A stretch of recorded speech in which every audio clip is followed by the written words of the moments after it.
Esto es el fin de Carlos Mazón. Y la pregunta no es si va a caer o no va a caer. La pregunta es cuándo lo va a hacer y, sobre todo, a quién se va a llevar por el camino. Y Alberto Núñez Feijóo tiene bastantes papeletas. Las últimas declaraciones de Carlos Mazón se tienden solamente en un sentido de intentarse proteger judicialmente, porque políticamente ya se ha dado cuenta que no puede hacerlo de ninguna manera. Y por eso ha cambiado de nuevo de versión. Ahora dice que llegó al Centro de Coordinación de Emergencias en el día de la Dana a partir de las 8:28, después de que se lanzase la alerta que llegó a los móviles cuando la gente ya estaba muriendo ahogada en las calles. La cosa es que, según la hemeroteca y con su propia voz, el tipo había dicho ya que había estado ahí desde media tarde y que había estado a partir de las 7. Y ahora nos viene con esto, con lo de las 8:28. Lo raro aquí es que Feijóo sea tan torpe y tenga tan poco poder dentro de su propio partido que haya tenido que aplaudirle todas y cada una de las veces que nos ha mentido a la cara. Pero después de esto ya no va a poder hacerlo. Esa es la pregunta. Mazón va a caer. La cosa es si se va a llevar a Feijóo por el camino. Delante del Congreso de los Diputados ha habido una manifestación, en esta ocasión de periodistas. Era la Asociación de Periodistas Parlamentarios de todos los medios, de medios de derechas, de medios de izquierdas, con diferentes líneas editoriales, de todo el espectro político, y se han manifestado todos juntos delante del Congreso contra la presencia de esos pseudo periodistas ultras que lo que hacen es reventar todas las comparecencias. Ya sabéis, los Vito Quiles, los Bertrand Ondongo, toda esta gente. Bueno, pues evidentemente se han enfadado desde la extrema derecha e incluso ha llegado a contestar al Alvise Pérez, que está un poco perdido, un poco olvidado después de que, bueno, pues se conociese su corrupción de los 100.000 euros que recibió en mano, 100.000 euros metálicos. Vamos a ver también cómo Juan Carlos Monedero, uno de los fundadores de Podemos, pues ha dejado de dar clase en la Universidad Complutense tras las denuncias de acoso que no solamente han dado por buenas Podemos, sino que también han confirmado esas denuncias la Universidad Complutense. Vamos a ver las últimas noticias sobre este asunto y en el panorama internacional, Trump ha compartido un vergonzoso y asqueroso vídeo realizado con inteligencia artificial proponiendo la transformación de Gaza, del infierno en tierra que ha creado ahora Israel, a un precioso hotel de 5 estrellas al borde de la playa, completamente delirante, asqueroso. Y además ha confirmado el 25% de impuestos de aranceles para los productos europeos. A ver cómo ahora lo defiende el señor Santiago Abascal. Y también tenemos, ojito, nuevas noticias sobre la investigación sobre la criptomoneda de Javier Milei. Enseguida vemos todas estas cosas hoy jueves 27 de febrero en Clave Barroso. Estás escuchando Clave Barroso, un podcast de Alan Barroso. Creo que no tengo yo mejor forma de resumirlo que la que le he escuchado a Gabriel Rufián en el Congreso de los Diputados, que al entrar en el Pleno ha preguntado, ¿puedo decir una cosa más? Porque le estaban haciendo algunas preguntas. Bueno, y ha dicho esto. Mazón es un inútil, un mentiroso y es un zombi político. Y por favor que se vaya. Muchas gracias. Bueno, pues más claro que esto no se podía dejar. Mazón es un mentiroso, un zombi político y hay que pedir que se vaya. Ya, es que hay que decir las cosas así claramente. A algunos les molestará, algunos dirán, no, pero debería decirlo con un poco más de tacto. No suele ser tampoco una persona que insulte. Dice cosas muy contundentes, pero no suele ser una persona que insulte. Yo tampoco soy una persona que insulte. Pero en el caso de Mazón es que todo pasa ya de castaño oscuro. Y esto no lo digo como alguien profundamente de izquierdas. Esto no lo digo como alguien ideologizado, no. Esto lo digo como desde el más puro sentido común. Que no puede ser que Mazón nos trate de gilipollas, básicamente. Porque nos insulta con sus declaraciones, lo primero de todo. Ayer, en el podcast de ayer, vimos como, bueno, pues Mazón hacía sus típicos malabares, esta vez para salvarse, como os decía, no políticamente, sino judicialmente, porque esto se está llevando ya a juicio, o hay una jueza que lo está investigando y pedía, pues efectivamente, que quién estaba en el Centro de Coordinación de Emergencias cuando se manda una alerta muy tardía, cuando la gente ya había muerto, la mayor parte de la gente que había fallecido ya había fallecido cuando se lanzó la alerta y muchos tenían el agua por el cuello, como gracias, porque me suena el teléfono móvil cuando veo que ya estoy rodeado de agua, es que es delirante. Bueno, pues ahora, para intentar salvarse y para decir que él no tenía ningún tipo de intervención en que se lanzase la alarma, ahora nos dice la nueva versión, y lo dijo ayer, Lo dijo ayer, poco después de que terminase de hacer mi podcast, lo dijo. Y dijo que había llegado a partir de las 20:28, cuando efectivamente ya estaba enviado la alerta. Bueno, para empezar, esto se contradice con lo que había dicho en otras ocasiones, pero es que incluso se contradice con lo que están diciendo algunas de las televisiones que estaban ahí presentes y que dicen, pero si nosotros le grabamos antes. Está perdiendo completamente, o sea, credibilidad no tenía, pero que 4 meses después te vengas a decir esto, que no estabas donde tenías que estar, mintiendo, cambiando la versión, y además, si constatásemos que es cierto, que es que además no es cierto, si lo hiciésemos, entonces, ¿qué excusa tienes para haber llegado a las 8:30 al momento más relevante de toda tu carrera política, cuando tenías que estar sí o sí en un sitio, como en un centro de coordinación de emergencias, cuando tu comunidad autónoma se está hundiendo, literalmente, y están muriendo 224 personas? ¿Dónde estabas? ¿Cuál era el sitio en el que se te requería más que estar en el centro de coordinación de emergencias? ¿Qué estabas bebiendo en el Ventorro? ¿En qué condiciones estabas? ¿Cuántos grados circulaba por tu sangre? Esa es la pregunta que yo quiero que me respondas, como para no poder estar. ¿Te estabas echando la siesta? ¿Estabas durmiendo la mora? ¿Dónde estabas? Eso es lo que no has respondido. Lo único que ha dicho es mentir. Con esto de no, llegué a las 20:28, y además de esta manera tan ridícula como le contesta a un periodista, además como haciéndose casi el ofendido. Atención a este momento. A las 20:28 llegué al CECOPI. ¿Por qué cambió la versión? Dijo que pasadas las 7... ¿Pero quién cambió la versión? ¿Pero quién cambió la versión? De verdad es que no entiendo el cambio de versión cuándo es. Evidentemente las 20:28 son después de las 7:30. Es un hecho fáctico, ¿no? Evidentemente las 20:28 son después de las 7:30. Que hay que ser un cara dura. Esto es como si yo quedo contigo a las 7 y después llego a las 8:30 y me dices, hombre, Lana, yo he quedado a las 7, y te digo, hombre, sí, pero las 8:30 son después de las 7, ¿no? ¿Qué dices, cara dura? O sea, ¿desde cuándo alguien dice quedamos a las 7 o estoy en un sitio a las 7 y llega 1 hora y media después y dice, no, he llegado a la hora? No has llegado a la hora, has llegado tarde. No tiene sentido que dijeses a partir de las 7 si llegaste a las 8:30. Es que no cabe en ninguna cabeza, no es lógico, no es un hecho fáctico. Es que esto ya es incluso hasta ofensivo para la gente que le escuchamos, pero ¿qué se cree? ¿Que somos bobos? ¿Qué se cree? ¿Que los periodistas también son bobos a los que les está hablando? ¿Cuándo he mentido? Dice. Empezó a llegar una información de la que no se disponía antes, todo cambió y yo me... Bueno, vamos a ver ahora, este es el vídeo completo de 2 momentos donde dijo que había llegado antes, donde se constata que este tipejo más bien, ha mentido a la cara de todo el mundo. Esto primero que lo dijo el 7 de febrero de 2025. La delegada del gobierno, que sí que forma parte del CECOPI, no llegó presencialmente hasta las 6 de la mañana del día anterior. Yo media tarde ya estaba allí. Y le tengo que decir... Lo habéis escuchado, ¿no?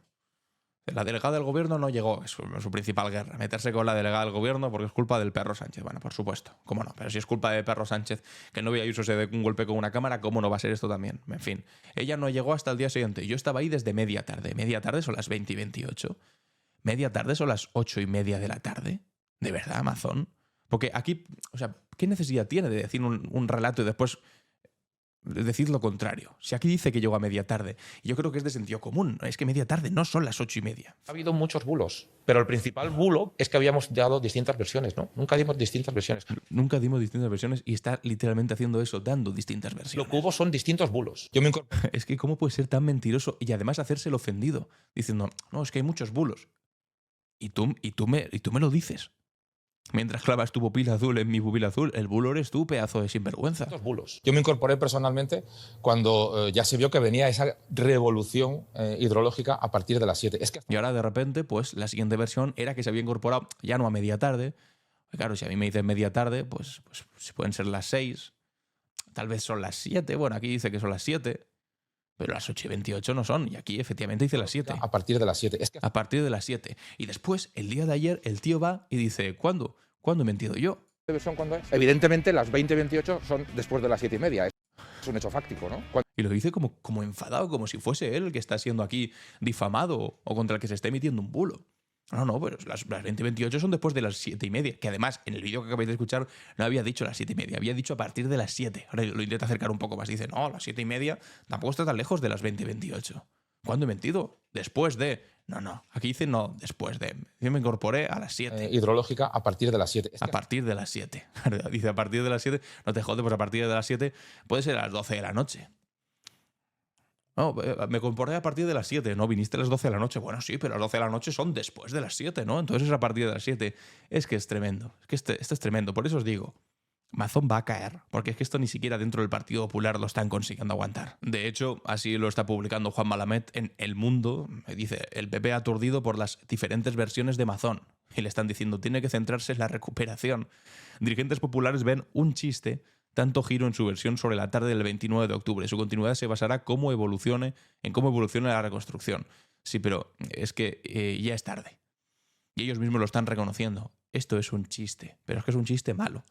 Porque de un chiste malo, incluso te puedes reír de un chiste malo. Cuando vemos a Ayuso diciendo gilipolleces, como por ejemplo, ETA está más fuerte que nunca en 2025, pues incluso te puedes llegar hasta a reír diciendo, madre mía, qué ridículo. Pero es que lo de Mazón ya no da gracia, es que ni siquiera da gracia. Ni mínima gracia. Y esta dignidad con la que lo plantea, no, yo cuando he mentido, a las 2028 a partir de las... Es que no da gracia. Es lamentable, porque estamos hablando de 224 muertes. Que el tipo está intentando lavarse las manos, escaquearse, dar versiones que cuadren en lo judicial para irse de rositas y que no tenga ningún tipo de problema, porque no fue culpa de él que se lanzase más tarde la alerta, cuando desde primera hora de la mañana se estaba alertando desde la EMET, cuando habían avisado a la Universidad de Valencia que sus alumnos no fuesen, cuando hasta la Embajada de Japón había avisado a sus ciudadanos que estaban de vacaciones en Valencia que tuviesen cuidado ese día. Y no porque tuviesen un sexto sentido que les dijese que iba a llover mucho, no, porque la EMET había avisado. Y él, sabiendo todo eso, y mientras en algunos municipios valencianos ya se desplegaba la unidad militar de emergencia, cuando ya estaban inundados, el tipo se va a comer al ventorro. Y no aparece públicamente hasta las 20:28, nos dice ahora. Pero todo ok. No. Este tipo va a caer. Y lo sabe el Partido Popular. Acordaos, cada vez que va a caer un dirigente del Partido Popular, siempre lo niegan. Como con Cifuentes, que decían, no, Cifuentes no va a dimitir. Hasta que le filtran el vídeo de las cremas y le hacen dimitir. Bueno, pues ahora se está moviendo una versión por la cual los dirigentes del Partido Popular y algunos medios de comunicación ya tienen la información de dónde estaba Carlos Mazón y no la quieren utilizar todavía. Sobre todo, ¿sabéis por qué? Porque es que no tienen alternativa electoral en Valencia. Entonces quieren guardárselo hasta el final, hasta que ya no haya más remedio y se lo tengan que cargar. Pero es que lo saben. Feijóo lo sabe, evidentemente, dónde estaba. Lo sabe a la perfección dónde estaba Carlos Mazón. Otra cosa es que no lo quiera decir por su cálculo político. Pero se va a saber. Y como se sepa antes de que lo cuente Feijóo, Feijóo se va al carajo junto a Mazón. Bueno, vamos a ver lo que ha compartido aquí Radio Televisión Española de la Comunidad Valenciana. Porque resulta que varios testimonios presentes en el Centro de Coordinación de Emergencias del 29 de octubre aseguran que el presidente llegó entre las 7:45 y las 7:50, es decir, más cerca de la primera versión que había dado. Había llegado a partir de las 7. Bueno, se lo damos por bueno. A partir de las 7:19:45, tampoco del todo, pero es que llegó antes, dicen algunos, de las 8:28. Entre les 8:15 i -10 va arribar Mazón al Centre de Coordinació d'Emergències. És el que asseguren a Televisió Espanyola diverses fonts que estaven presents eixa vesprada de la riuada. El vegeren entrar a una sala que connectava a la reunió del Secopi i va arribar acompanyat dels seus escortes i de la seua cap de premsa. O sea que hay bastante gente que estaba con él que puede confirmar si estaba o no estaba. Que avui ha assegurat que va arribar a les 8:28, 15 minuts després. Y hoy, bueno, pues dice todo lo contrario. De hecho, aquí la periodista del diario.es, Raquel Jerique, valenciana, por cierto, dice: misterio por resolver. Si Mazón llegó a las 20:28 al Cecopi, ¿cómo estaba en el Cecopi a las 20:20 sin cobertura? Y es que, esto lo vimos en el capítulo ayer también, pero vamos a recordarlo porque es otro argumento más de que ha mentido. Resulta que Carlos Mazón compartió un mensaje que le había dejado Teresa Rivera, donde le decía: presidente, soy Teresa Rivera, estamos pendientes y preocupados, porque no conseguía que le cogiese el teléfono. Eso también es grave. Te llama la vicepresidenta, la responsable precisamente de lo que está ocurriendo, de transición ecológica, y no le coges el teléfono. Entonces te tiene que mandar un SMS desesperada porque no contacta contigo, no le coges el teléfono. Entonces le dice: estamos pendientes y preocupados, dime cualquier cosa en la que podamos ayudar, a EMET siguiendo evolución, bla, bla, bla. Un mensaje a las 20:20. Entonces, para excusarse, dijo Carlos Mazón: basta de manipulaciones. Este SMS a las 20:20, después de enviar la alerta y sin cobertura en el Cecopi. Eso es lo que ocurrió. O sea, que estabas a las 8:20 de la tarde sin cobertura en el Cecopi, que eso ya para empezar es mentira. ¿Cómo vas a estar sin cobertura en un centro de coordinación de emergencias? Un sitio donde se dedican a coordinar emergencias, ¿cómo no va a haber cobertura? De todos los lados de la Comunidad Valenciana, y diría yo de España y el mundo entero, en el sitio en el que más cobertura tiene que haber es en el Cecopi, es en un centro de coordinación de emergencias. Me está hablando como si estuviese en un sótano, enterrado a 100 metros debajo. No. Estabas en el centro de coordinación. Y dice, ahí no había cobertura, a las 20:20. Entonces, ¿cómo puede ser si llegaste a las 20:28 que estuvieses en el CECOPI sin cobertura a las 20:20? Es que son una mentira tras otra, tras otra.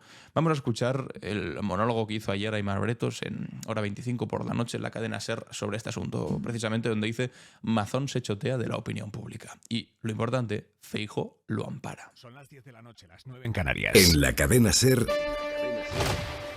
Hora 25. Aimar Bretos.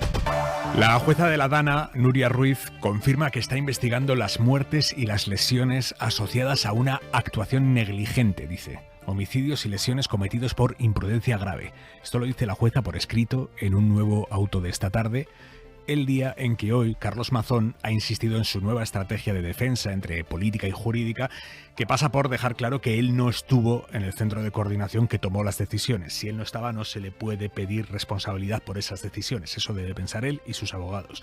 Dice ahora Mazón, sin ruborizarse, que el día en que Valencia se estaba ahogando, él no llegó al CECOPI hasta las 8:28 de la tarde. Llegué a las 20:28. A las 20:28 llegué al CECOPI. A las 20:28. Dejando a un lado lo escandaloso de que el presidente autonómico no estuviera en el centro de coordinación mientras su comunidad se inundaba. Es que ese es el pensamiento mágico del señor Mazón, que piensa que diciendo eso se escaquea de algo. Que igual te escaqueas en lo judicial, pero en lo político te destruyes. ¿Cómo dices que llegaste tarde a la reunión? ¿Qué tenías mejor que hacer? Es que es un argumento que te desnuda por un lado o por el otro. Si llegaste pronto, ¿por qué no lanzaste antes la alerta que llegó a los móviles, que llegó tarde? Y si llegaste tarde, ¿dónde tenías que estar mejor que en el sitio donde se coordinaba la emergencia más grande que ha tenido la historia de la Comunidad Valenciana? Dejando a un lado lo escandaloso de que Mazón no tuviera bien estar ahí, en el centro de coordinación, dirigiendo en primera persona la emergencia 5 horas después de que su propio gobierno pidiera el despliegue del ejército en una zona de la comunidad que él gobierna porque estaba ya devastada. Por tanto, dejando a un lado la vergonzosa dejación de funciones que hizo Mazón, la cosa está en que su nueva versión no cuadra con lo que él mismo ha ido contando. Porque hoy dice que llegó al centro de coordinación a las 8:28. Pero es que pocos días después de la Dana, Mazón decía esto. Yo me incorporé personalmente cuando ya se vio que venía esa revolución hidrológica a partir de las 7. Dijo que a partir de las 7, hoy que a las 8:28. Los periodistas le han dicho una cosa o la otra. Llegué a las 20:28. A las 20:28 llegué al CECOPI. ¿Y por qué cambió la versión? Dijo que pasadas las 7... ¿Pero quién cambia la versión? ¿Pero quién cambia la versión? De verdad es que no entiendo el cambio de versión cuándo es.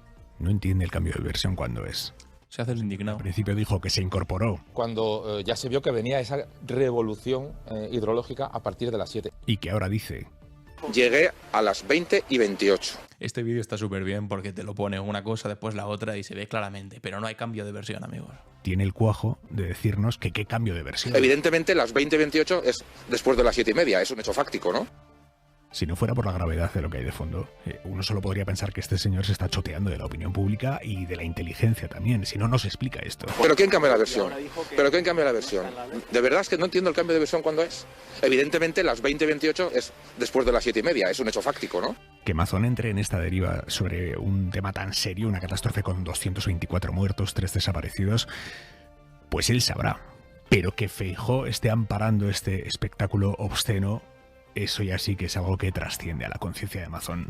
Totalmente. Y por eso os digo que lo ideal sería que Feijóo, cuando caiga Mazón, también caiga con él. O por lo menos dé explicaciones. Y como no va a poder darlas, porque el tipo sabe dónde está Mazón, tenga que caer no porque él quiera, sino porque no quede más remedio. qué papelón del presidente del Partido Popular que menos ha mandado entre los presidentes del Partido Popular. Atención a Esther Palomera también, en Hora 25, explicando pues bueno, que este ha sido el patrón que habitualmente ha seguido el Partido Popular siempre que ha habido muertos y tragedias. En todo caso, creo que el patrón que ha seguido Mazón no es muy distinto al que ha seguido el Partido Popular en otras tragedias en este país. Hicieron lo mismo cuando el accidente del metro de Valencia, que tardó años en dilucidarse lo que había ocurrido allí. Hicieron lo mismo con el Ya 42, hicieron lo mismo con el Prestige e hicieron lo mismo con el 11M. Por lo tanto, aunque en este momento quien esté en el centro de la diana de la crítica sea Mazón, porque es evidente la responsabilidad que tenía y las mentiras que ha sumado en estos 4 meses, y las ofensas que ha practicado sobre las víctimas de aquella tragedia, en realidad no es nada distinto a lo que ha practicado históricamente el Partido Popular ante diferentes gestiones de tragedias en este país. Por desgracia es cierto. Desde el Ya 42 hasta el Prestige, hasta el vergonzoso 11M, la forma de lidiar del Partido Popular con tragedias y sobre todo con muertos no puede ser más vergonzosa. Yo por eso siempre digo que menos mal que la pandemia no nos tocó con un gobierno del Partido Popular. Bueno, a algunos sí, a los que vivían en la Comunidad de Madrid sí que les tocó, sobre todo a los que tenían a familiares en las residencias. Y ahí se nota la diferencia. Pero nos libramos de una buena y de buenos también pelotazos que igualmente se dieron, con sinvergüenzas como los Koldo García, Ábalos y toda la corte, pero por supuesto seguramente esto enmudece al lado de lo que podría haber ocurrido con el Partido Popular al frente de ese gobierno. En fin, vamos al siguiente tema. Esta fotografía que estáis viendo ahora mismo en pantalla son la mayor parte, por no decir la totalidad o inmensa totalidad, de los periodistas parlamentarios, de la Asociación de Periodistas Parlamentarios, que son los periodistas que ejercen su labor informativa en el Congreso de los Diputados. Aquí hay gente de todas las tendencias, ideológicas, políticas, editoriales. Hay gente del ABC, hay gente del Mundo, hay gente de La Razón, hay gente del Diario.es, hay gente del Plural, hay gente del Diario del País, hay gente de Infolibre, hay gente de todos los puntos informativos con, insisto, líneas editoriales muy distintos. Y todos están unidos en exactamente la misma cosa, que es plantar cara a la desinformación de cuatro energúmenos, que se puede decir, pues, Vito Quiles, Bertrand Ondongo, esta gente y algunos más, que se dedican básicamente a la desinformación profesional. Bueno, pues se han reunido delante del Congreso de los Diputados y han compartido pues este texto en defensa del periodismo parlamentario.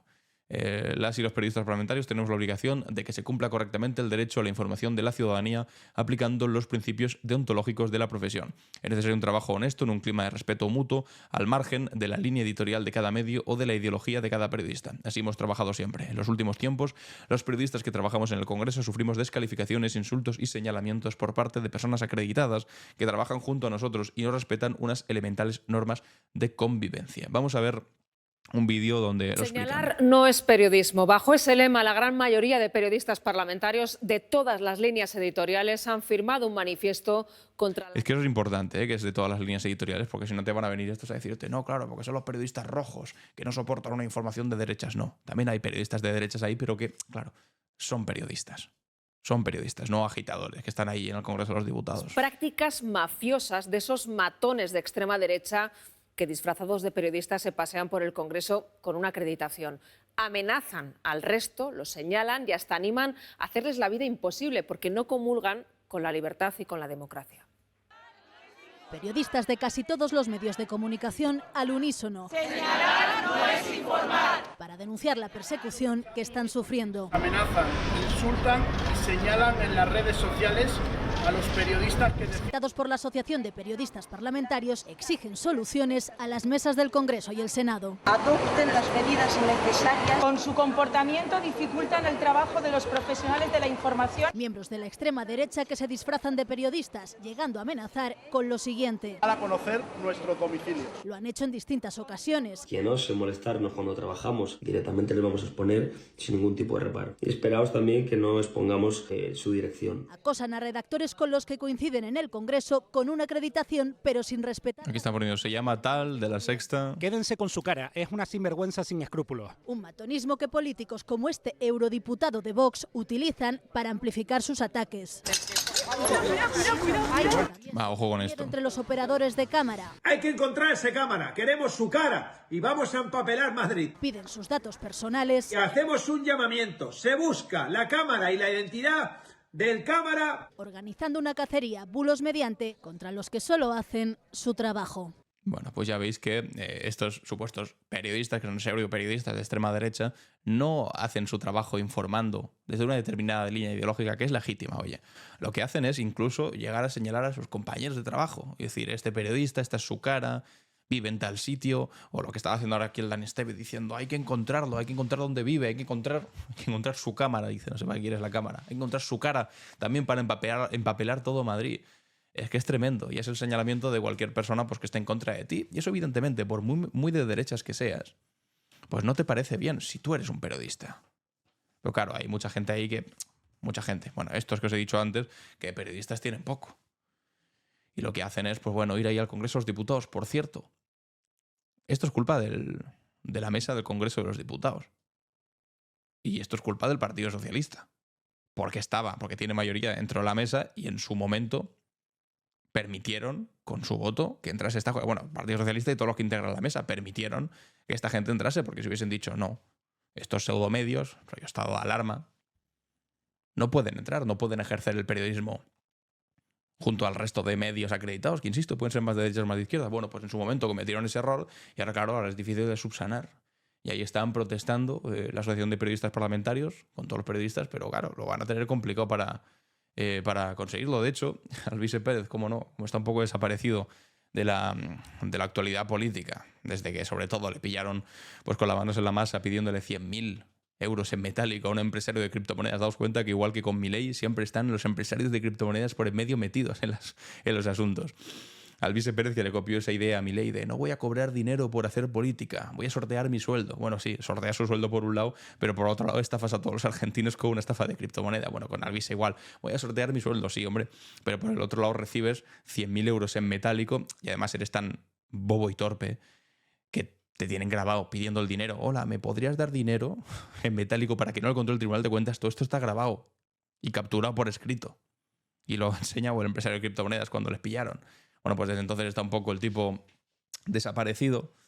Desde Vox se alegran, porque Vox eran los que estaban más asustados de que este tipo tuviese más potencia electoral, porque evidentemente les iba a quitar los votos a ellos. Bueno, pues ahora para intentar sacar un poquito la cabeza dice, ¿me pasáis esta imagen en alta definición? Esta imagen donde salen todos los periodistas de la Asociación de Periodistas Parlamentarios pues protestando.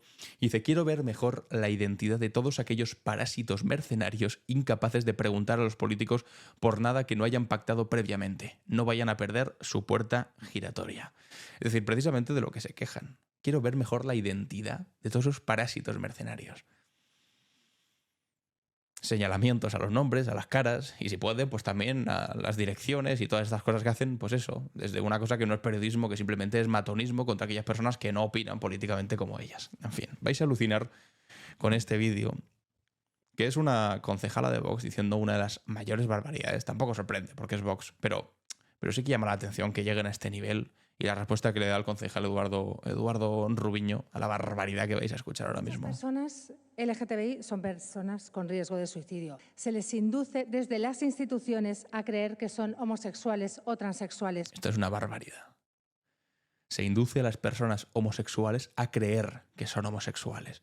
Esta gente está zumbada completamente. Después dicen, no, es que la izquierda woke se centra en cosas que a la gente no le importan. Pero de verdad, ¿ustedes creen que lo que le importa a la gente es que empecéis a decir que si se está induciendo a las personas a ser homosexuales con un discurso que suena hace 50 años?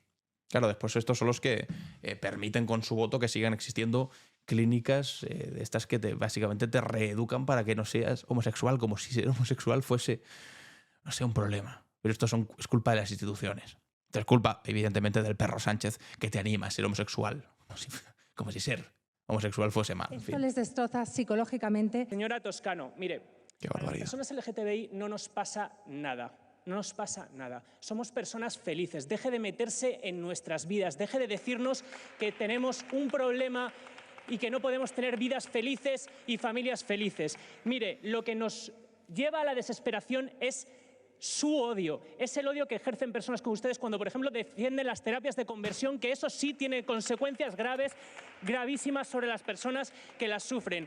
Las terapias de conversión no existen. O, por ejemplo, que una persona trans no existe. se esté viendo obligada a que se le retira su documentación y se le niega su identidad y se les lleva a los márgenes, llevándoles a la desesperación. O, por ejemplo, una niña migrante en Estados Unidos se haya visto acosada durante semanas en una escuela y se le haya dicho en la escuela que se iba a denunciar a su familia por esas leyes de deportaciones masivas y después de todo eso lo que se haya conseguido es que esa niña se haya suicidado. Eso es lo que pasa, señora Toscano, con el odio que ustedes propagan, porque el odio, señora Toscano, y la discriminación mata.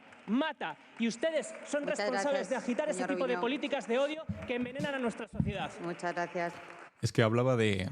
No, es que, claro, les inducen desde las instituciones a ser homosexuales, eso les destroza psicológicamente y al final se acaban suicidando. Bueno, pues le ha recordado aquí, muy bien recordado, el concejal Rubiño sobre este caso terrorífico, horrible, de una niña, es verdad, en Estados Unidos, a la que sus compañeros de clase le decían vamos a denunciar y te vamos a deportar y a tu familia también, y acabó suicidándose. Son esa gente moralmente miserable, que te llama ilegal o que te intenta pues destruir por tu identidad sexual o intentarte arrinconar como persona trans, o sea, como una parte pequeñísima de la población que tenga que recibir todo el odio de esta gente como si fuese el principal problema de nuestras sociedades hoy en día. Es alucinante. Y eso es lo que genera los problemas. Eso es lo que puede generar los problemas psicológicos. No ser algo no te condiciona para tener un problema psicológico. Lo que te condiciona es ser algo y que al mismo tiempo hay un montón de gente que va en contra de ti simplemente por ser lo que eres.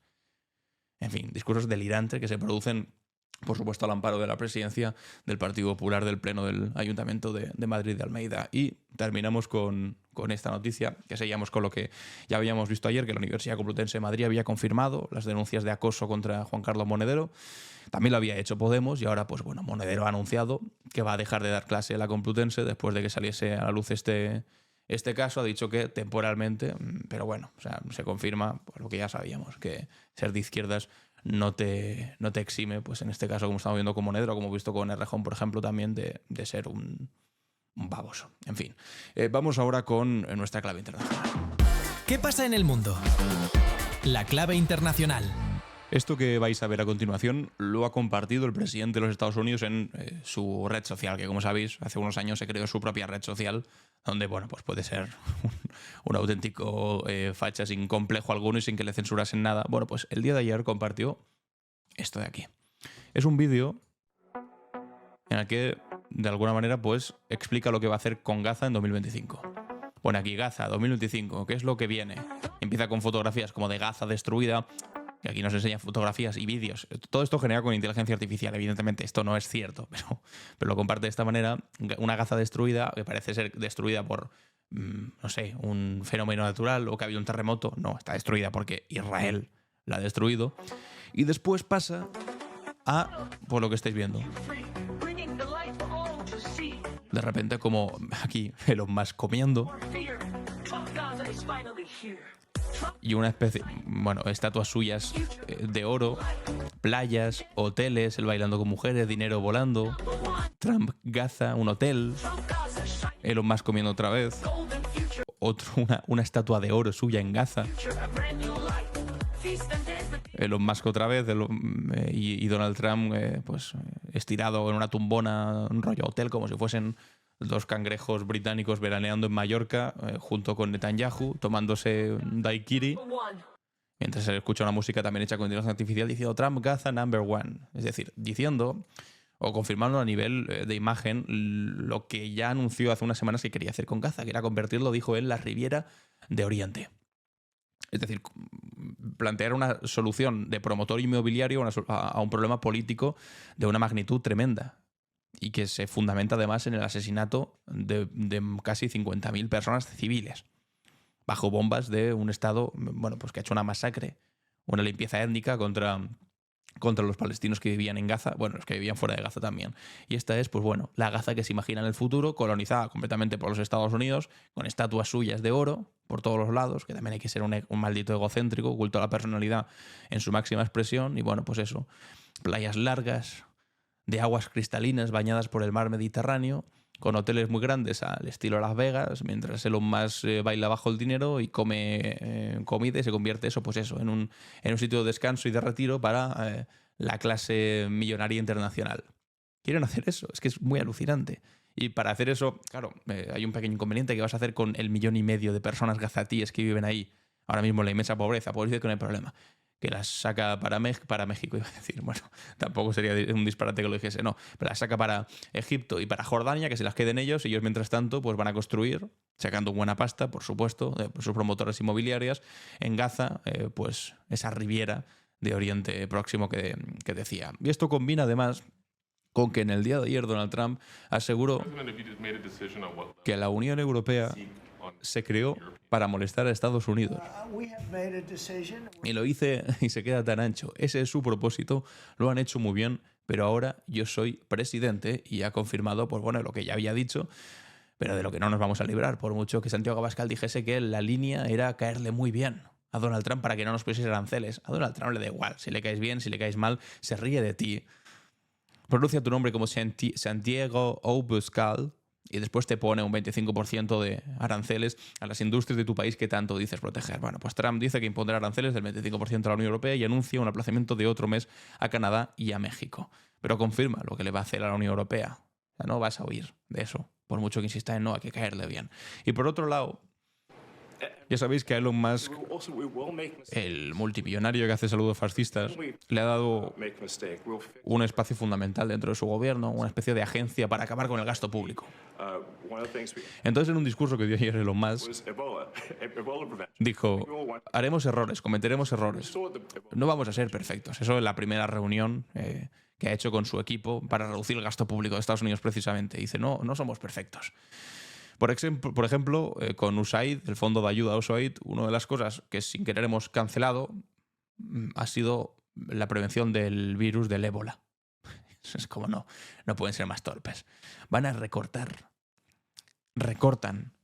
Y precisamente lo que acaban recortando es prevención de la lucha contra virus. Bueno, pues efectivamente, esto es lo que gobierna ahora mismo en los Estados Unidos. Y frente a lo que gobierna en Argentina tampoco es que sea mucho mejor porque, atención a lo que acaba de ocurrir, novedad en Argentina. Marco de la investigación sobre el escándalo de la criptomoneda Libra, piden justamente recabar toda la información que puedan tener de celulares del presidente de la Nación, Javier Milei, de su hermana Karina y también del vocero Manuel Adorni. Reiteramos la información, entonces piden secuestrar celulares para obtener pericias sobre comunicaciones y archivos digitales. Ya sabéis que estaba imputado el presidente Javier Milei por esta criptoestafa, pero es que ahora además están pidiéndole su teléfono móvil. ¿Por qué es relevante? Porque han aparecido mensajes del creador de la criptomoneda, el tipo que se ha forrado, bueno, de este tipo que veis aquí en medio, de este Hayden Davis, en los que decía que controlaba a la hermana de Milei, a Karina Milei, que la tenéis aquí al lado, y que tenía el control de Milei para que pusiese el tuit que quisiera y para reunirse con él cuando quisiera, cosa que finalmente, unos meses después de aquellos mensajes que se han filtrado, sí hizo y promocionó esa criptomoneda. ¿A cambio de qué? Pues a cambio de dinero. Decía que le había pagado a Karina Milei. Por eso es imprescindible que se conozcan los mensajes que hay dentro de esos teléfonos móviles. En fin, amigos y amigas, disparate en Argentina. No esperaba otra cosa con Milei ahí al frente. Y hasta aquí nuestra clave internacional. Vamos con la cápsula del tiempo. ¿Qué es lo que ocurrió un día como hoy? La cápsula del tiempo. En clave Barroso. Comencemos nuestro viaje un 27 de febrero de 1939, cuando Francia e Inglaterra tomaron una decisión que sellaría el destino de España por las siguientes 4 décadas: el reconocimiento oficial del régimen del general Francisco Franco como gobierno legítimo de España. Este reconocimiento se producía cuando la Guerra Civil Española aún no había terminado oficialmente, aunque el avance de las tropas franquistas hacía evidente que la República estaba a punto de ser derrotada. La decisión de las potencias democráticas europeas evidenciaba la culminación de una política de apaciguamiento que había condenado a muerte a la democracia española. Desde el inicio de la guerra, en julio de 1936, Francia y Reino Unido habían adoptado una política de no intervención que, en la práctica, había perjudicado gravemente a la República. Mientras Hitler y Mussolini apoyaban abiertamente a Franco con armas, aviones y tropas, las democracias occidentales se negaban a vender armas al gobierno legítimo español, temerosas de que una victoria republicana pudiera fortalecer la influencia soviética en la Europa occidental. Esta decisión no fue solo un error estratégico, como demostraría el estallido de la Segunda Guerra Mundial apenas 6 meses después, sino también una traición a los principios democráticos que estas naciones decían defender. Al reconocer a Franco, tanto Francia como Reino Unido, se legitimaba entonces un régimen surgido de un golpe de Estado contra un gobierno democráticamente elegido. El reconocimiento formal de Franco tuvo consecuencias devastadoras para miles de españoles. Muchos republicanos que esperaban huir a Francia vieron como las puertas se cerraban ante ellos. Miles acabaron en campos de concentración franceses o, peor aún, fueron devueltos a España, donde les esperaba la represión, la cárcel o directamente el paredón. La complicidad de las democracias con el fascismo español no fue además un hecho aislado, sino parte de un patrón bastante más amplio en el que el anticomunismo primaba sobre cualquier consideración democrática o humanitaria. Este mismo patrón se repetiría después durante la Guerra Fría, cuando las potencias occidentales apoyarían regímenes dictatoriales en todo el mundo bajo el pretexto de combatir la influencia soviética. Viajemos ahora al 27 de febrero de 1900, en Londres, donde se estaba gestando uno de los movimientos políticos que transformaría el panorama social británico y europeo durante el siglo XX.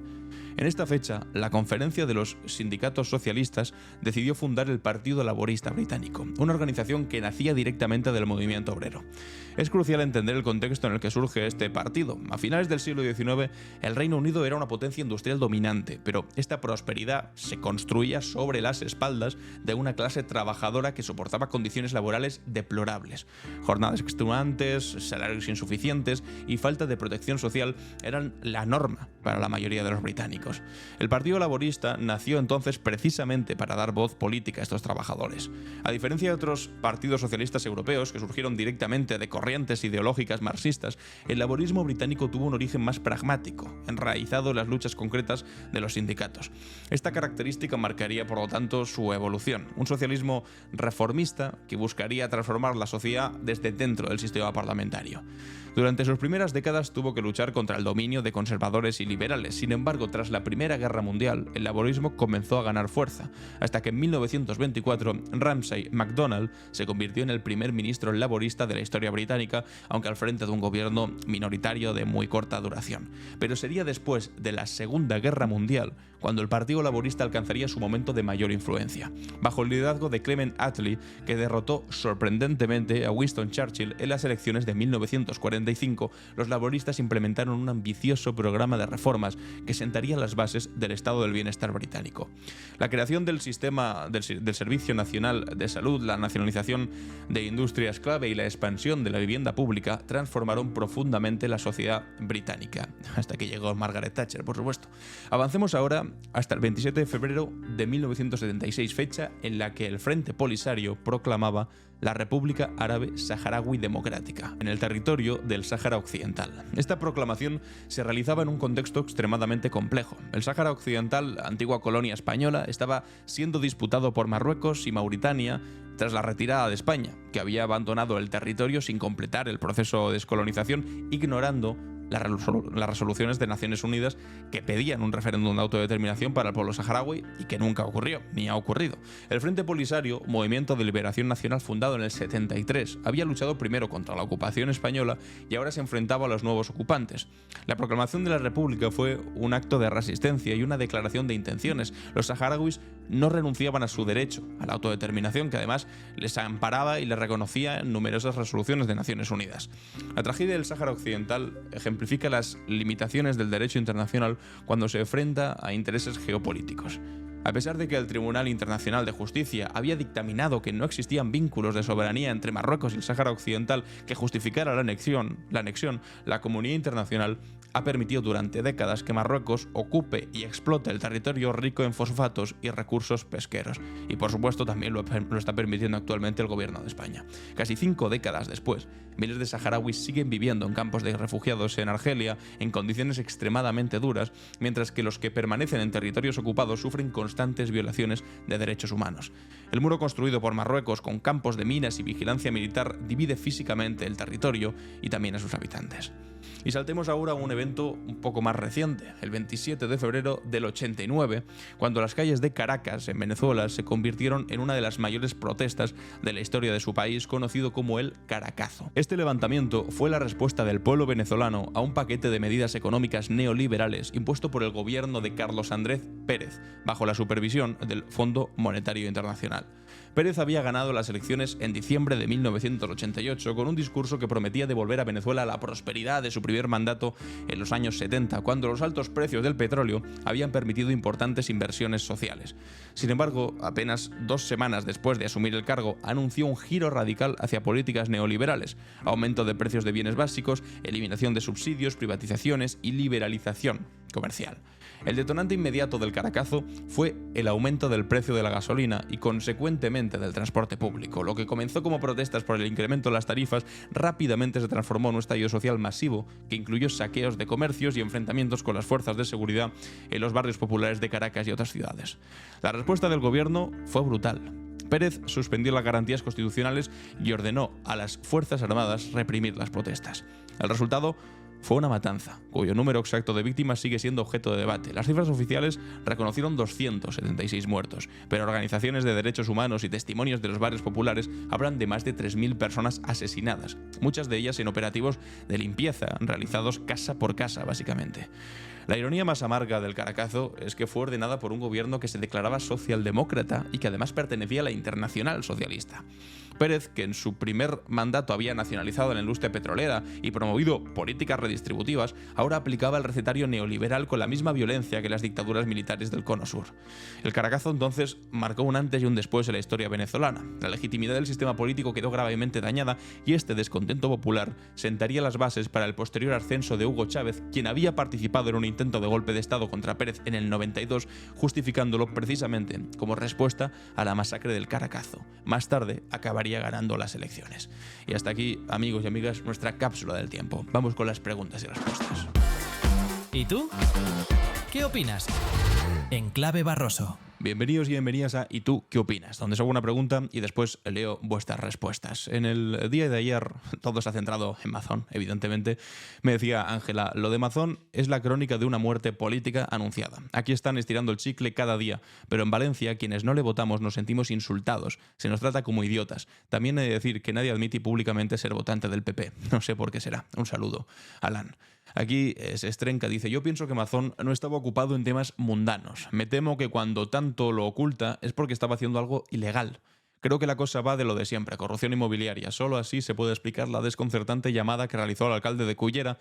Si mal no recuerdo, dijo, ha salido tu nombre, lo que me lleva a pensar que estaba reunido con más personas y alguien le citó. Eso es verdad, dijo, ha salido tu nombre. Eso de ha salido tu nombre sale si estás hablando con más gente. O solo estás hablando con una persona. Bueno, en fin.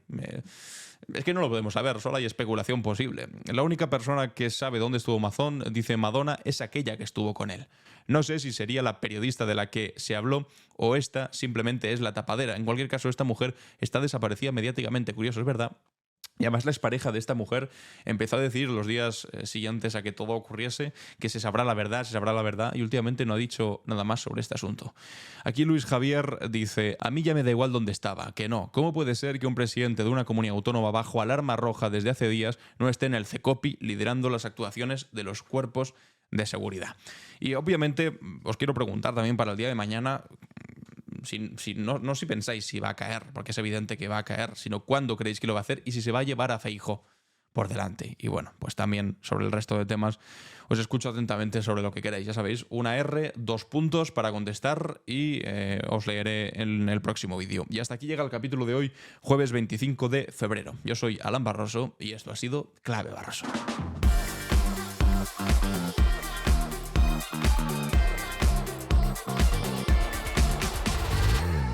En Clave Barroso.